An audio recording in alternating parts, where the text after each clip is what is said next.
Makakakuha pa rin ang Ukraine ng 70 bilyong euro na reparasyon sa loob ng 2 taon, patunay na tuloy ang pagpopondo ng Europa para sa Ukraine. Pero ang desisyong ito ay naging mahirap para sa European Union. Hindi nagkasundo ang mga pamahalaan ng Europa na ipasa sa Ukraine ang na-freeze na ari-arian ng Russia matapos ang 16 na oras na summit sa Brussels. Matinding dagok ito para kina Chancellor Friedrich Merz ng Alemanya at Pangulo Ursula von der Leyen ng European Commission. Sinabi pa nga ni Merz na handa siyang ibigay sa Belgium ang mga na-freeze na pera ng Russia sa Germany basta't pumayag na ang Belgium sa desisyon ng European Commission. Sa halip, napilitan ang mga bansa ng European Union na magkasundo sa emergency na Plan B na nakabatay sa pinagsamang utang ng European Union na ilang linggo nang isinusulong ni Punong Ministro Bart De Wever ng Belgium. At ito ay itinuturing na malabong mangyari. Hanggang sa ilang oras bago mapirmahan ang kasunduan, ito ay hindi pa rin inaasahan. Isa pang dagok sa pagkakaisa ng Europa. Bukod sa Hungary at Slovakia, hindi rin kasali ang Czechia sa pautang para sa Ukraine. Sa episode na ito, tatalakayin ko kung magkano ang matatanggap ng Ukraine mula Europa, mga kondisyon nito, at ang mangyayari sa na-freeze na ari-arian ng Russia. Ako si Alexi Pechi. Talakayin natin ang paksang ito, pero bago magsimula, paki-subscribe, mag-like at mag-comment sa episode na ito. Mag-subscribe rin kayo sa Telegram channel kong Pechi News. Nasa video description ang link. Doon kami nagpo-post ng mga balitang agad naming natatanggap. Ang European Union Summit noong Disyembre 18 ay nagbigay sa Ukraine ng hindi perpekto ngunit sapat na resulta. Ang 70 bilyong euro na pautang ay mas mababa sa inaasahang 100 at 60, ngunit sapat na para sa karamihan ng pangangailangan ng Ukraine sa susunod na 2 taon. Nakapirmi pa rin ang asset ng Russia sa Belgian Euroclear at posibleng magamit para sa kapakinabangan ng Ukraine sa ibang mekanismo. Sige, pag-usapan natin ito ng sunod-sunod. Sa summit ng European Union, hindi nagtagumpay na magpasya tungkol sa pagbibigay sa Ukraine ng tinatawag na reparasyon na pautang. Gayunpaman, ang alternatibong opsyon na tinatawag na Plan B ay napagkasunduan pa rin. Ang pagtalakay sa issue tungkol sa Ukraine ay tumagal ng buong araw at umabot pa hanggang gabi. At saka lang, noong madaling araw ng Disyembre, 19 na laman na naaprubahan ang pautang na 70 bilyong euro. Ang bisa nito ay nilimitahan sa 2 taon, 2026 at 2027. Sa Hungary, Slovakia at kahit hindi ito magandang pakinggan, tumanggi rin ang Czechia na makilahok sa pinagsamang pautang.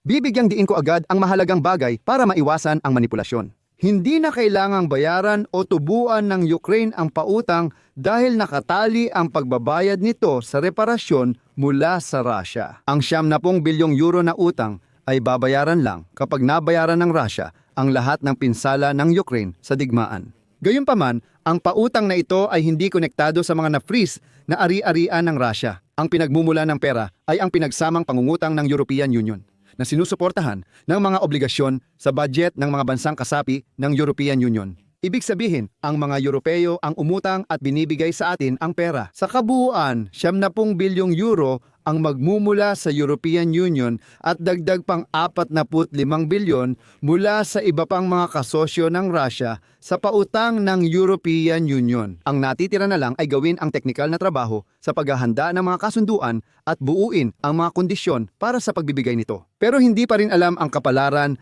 ng reparasyong pautang mula sa ari-arian ng Russia. Ayon kay Kaja Kallas, mataas na kinatawan ng European Union ang tagumpay ng negosasyon sa summit ng European Union para sa reparasyon na pautang sa Ukraine noong Huwebes ay tantiyadong 50-50.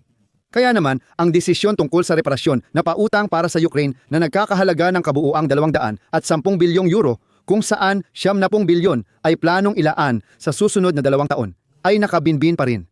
Hindi natuloy ang planong A para sa reparasyon na pautang dahil matigas na tumutol ang Belgium na gawing kolateral para sa pautang ng Ukraine ang mga ari-arian ng Russia na nakaimbak sa Brussels. Hindi rin gumana ngayon kahit nagdesisyon ang European Commission na i-freeze ng walang taning ang pera ng Russia gamit ang qualified majority procedure. Ibig sabihin, hindi isinama ang opinyon ng Hungary na tutol naman. Dati, kailangan i-renew kada 6 na buwan ang mga sanksyon. Nag-aalala ang Belgium na kung di matuloy ang susunod na renewal, baka hingin ng Russia na ibalik ang kanilang naka-freeze na pera at mapilitang gamitin ng Brussels ang sariling budget para bayaran ang mga Ruso.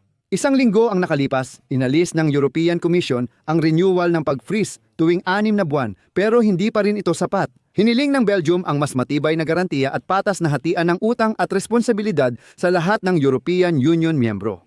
Pinupuna rin ng mga autoridad ng Belgium ang ibang bansa tulad ng United States, Japan, Canada at ilang European Union member dahil hindi sila agad nagpasya ukol sa frozen assets ng Russia. Umepekto ang puna sa Germany at kinumpirma ni Chancellor Friedrich Merz ang pagsang-ayon na gamitin ang mga naka-freeze na asset ng Russia para sa Ukraine. Pero sa totoo lang, ang pinag-uusapan ay medyo maliit na halaga, mga 4 na bilyong euro lang doon. Gayunpaman, hindi pa rin nabago ang posisyon ng punong ministro ng Belgium. At dito, lumitaw ang impormasyon na pinipilit ng Rusya ang Belgium na huwag pumayag sa paggamit ng mga na-freeze na assets at gumagamit pa ng taktika ng pananakot. Ang mga banta ay ipinadala kay Valery Orben, General na Direktor ng Euroclear Depository, at sa iba pang matataas na opisyal. Isinulat ito ng Guardian. Kailangan ang mga pondo mula sa reparasyon na utang upang suportahan ang hukbo, produksyon ng depensa, at mga pangangailangan sa budget na may layuning panlipunan. Sa 2026-2027, makakakuha ang Ukraine ng hindi bababa sa 70 bilyong euro mula sa European Union na mahalaga para sa kanila dahil hindi nila kakayanin kung wala ito. Kung magpapatuloy ang labanan, gagamitin ang perang utang para suportahan ang hukbo at bumili ng mga armas. Kung matatapos ang digmaan, ilalaan ang utang para sa muling pagbangon. Oh, nakakabahala talaga ang balita. At naiintindihan ko na maraming tao ang napapagod dahil sa dami ng impormasyon. Namumuhay tayo sa ilalim ng tuloy-tuloy na stress. At normal lang na mapagod tayo dito. Kung pakiramdam mo nasa sukdulan ka, ubos na ang lakas mo at wala nang nagpapasaya, may mairerekomenda ako sa'yo. YouTube channel ito ng mahusay na psychologist na hindi gumagamit ng komplikadong termino. Ginagamit niya ang balita araw-araw para talakayin at ipaliwanag ang mahihirap na prosesong psikolohikal at kung ano ang nangyayari sa atin. May episode siyang inilabas tungkol sa dahilan ng pagod kahit walang trabaho at paano ito malalampasan. Makikita ang YouTube channel ni Bobby Rapsay sa video description. Bisitahin, mag-subscribe, at panoorin ang mga bagong episode. Napakakapakipakinabang at nakakatulong sa pag-iisip. Sige, magpapatuloy tayo, pero dapat ding banggitin ang papel ng Estados Unidos ng Amerika. Bago ang European Union Summit, iniulat ng ilang kanluraning pahayagan na tutol ang Estados Unidos sa paggamit ng pondong Russian para sa Ukraine. Ayon sa politika, nagsagawa ng lihim na pag-uusap ang mga opisyal ng administrasyon ni Trump sa ilang kabisera sa European Union kung saan ang Italia, Bulgaria, Malta at Czech Republic ay hindi na nagpapahayag ng opinyon. Ayon sa politika, hindi na sila nagbibigay ng walang kondisyong suporta sa ganitong pautang. Batay sa media draft ng peace plan ng White House at Kremlin, gusto ng Washington gamitin ang bahagi ng na-freeze na ari-arian ng Russia para punduhan ang pagpapanumbalik ng bansa. Sa ilalim ng pamumuno ng Estados Unidos, hinimok ng mga opisyal ng Amerika ang European Union na gamitin ang na-freeze na ari-arian ng Russia para sa kasunduang pangkapayapaan ng Kyiv at Moscow, hindi para pahabain ang digmaan. Sa ganitong konteksto, posibleng kailanganing alisin ang mga parusa laban sa Russia, kabilang ang mga na-freeze na ari-arian, kung magkakaroon ng kasunduang pangkapayapaan. Sa huli, ang issue ay naresolba hindi sa pinakamainam, ngunit sa isang katanggap-tanggap na paraan para sa Ukraine. Ang mahalaga, may mga garantiya mula sa European Union para sa pagpopondo ng mga pangangailangan sa militar at likuran para sa susunod na 2 taon.